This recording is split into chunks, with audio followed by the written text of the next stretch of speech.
with Rory to the polling station. Yeah, another year, another vote. Should be interesting.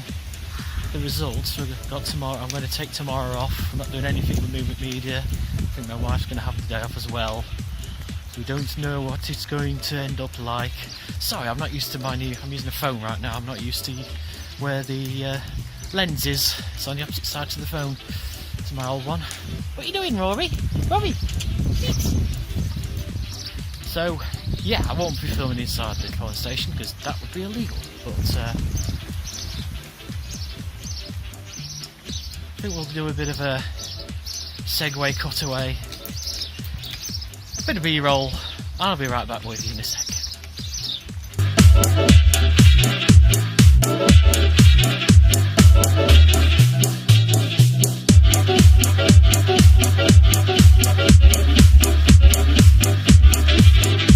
Now they say this election is going to be an interesting one because voter apathy is at an all-time high. It's been increasing every election since 2000. So whilst Rory entertained the volunteers at the empty polling station I went to, I thought I'd try and explain why that is an issue. So check this out.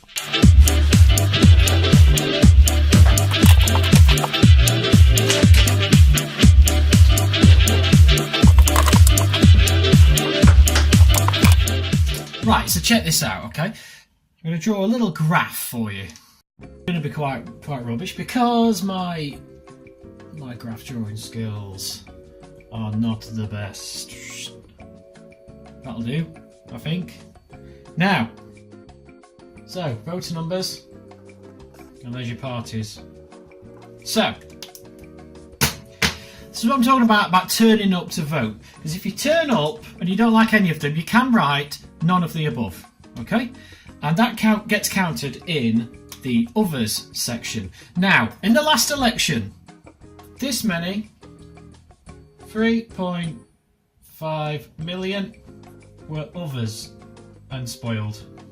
My handwriting's terrible, but yeah. So 3.5 million of the people that voted were others and spoiled, okay? We've then got, I haven't got yellow, so we've then got Lib Dems.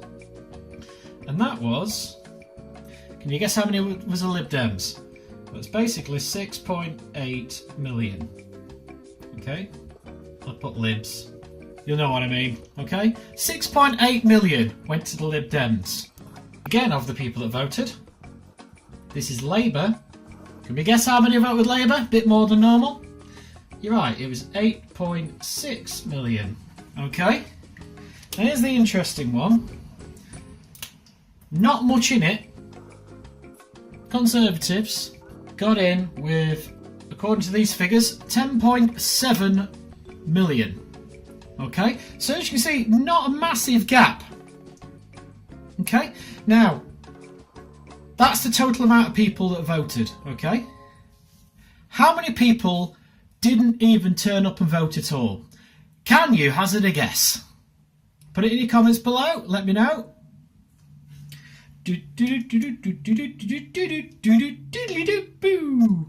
I'll put it in red because it's quite bad. On top of all those people that voted, and they say one vote never made a difference. I'm keep going. I'm going to keep going. I'm going to keep going. I'm going to keep going. Oh yes.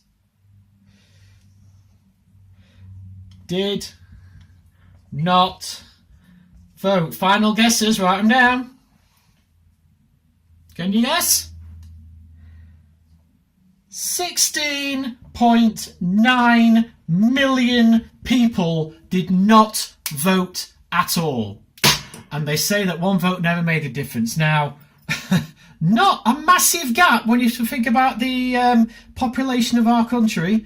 Not massive gaps for any of them. There's slightly bigger gap there.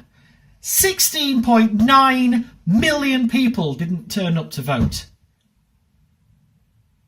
To me, that's just shocking. It really is. I mean, can you imagine what our country would look like if these people turned up and vote? Personally, I think although it's human rights people might be a bit meh. I think it should be a system like in Australia where it is, I believe, a legal thing that you have to turn up and vote. I mean, you don't have to vote for a particular party. You can wipe your bum on them if you want, but you have to turn up. Can you imagine how different our country would be, or what the outcome might be if these 16.9 million, even if they turned up, and every one of them, the biggest reason people said during this election here for not voting is that they think either A, one vote doesn't make a difference, or that they think all the parties are the same and they don't trust any of them. But if these 16.9 million then moved across to here, it'd be like even off the camera there, all turn up and said, vote with no confidence or whatever. Can you imagine the shake-up that would cause? It'd be amazing. It'd be very interesting to see, definitely. So you can see why I have this weird thing about it of, if you want to moan, if you want to revel in your complaining like a good British person can do, best in the world at complaining, turn up and vote. Just turn up, spoil your papers, and then you've got free reign to moan all you like. And I think a much cleverer man than me summed this up, especially for this election and the last one. Good old Plato. He said, "The price of apathy towards public affairs is to be ruled by evil men." Take care of yourself, guys. I'll see you in the next one.